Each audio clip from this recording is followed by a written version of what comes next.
Okay, so first things first. Log in.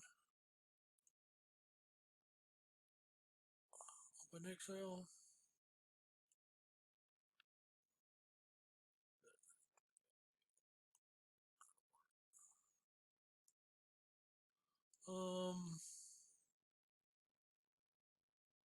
So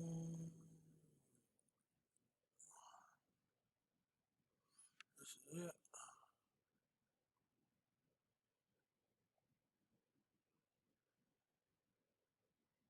I'm just gonna choose my group. No, choose your group details. So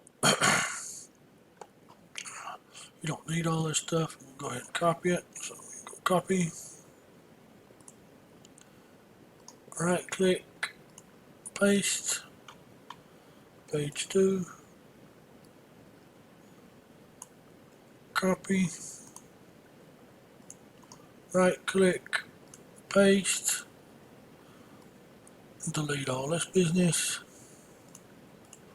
Okay, so now you got the emails. So now you want to add a comma after each email, right? So here in the functions, click on function.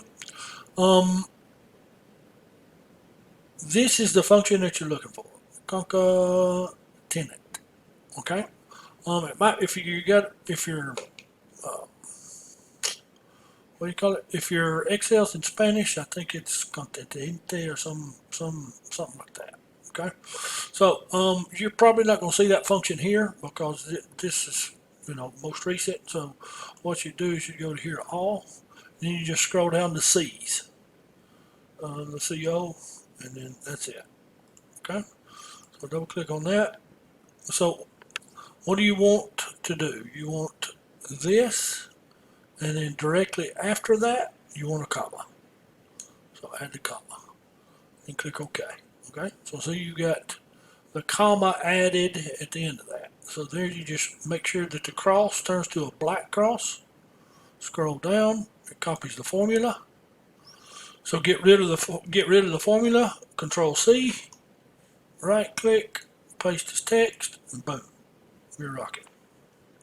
And that's all there is to it.